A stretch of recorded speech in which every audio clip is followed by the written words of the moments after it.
Hello guys, তো কিছু সময়ের মধ্যে অল্প সাধ্য বাড়িতে গিয়েছিলাম। নিমন্ত্রণ করেছিল তো কি করব, গিয়েছিলাম, গিয়ে ঘুরে টুরে খাওয়া দাওয়া করে আসলাম।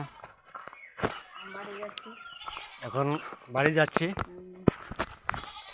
এই যে আমরা দুজন গিয়েছিলাম।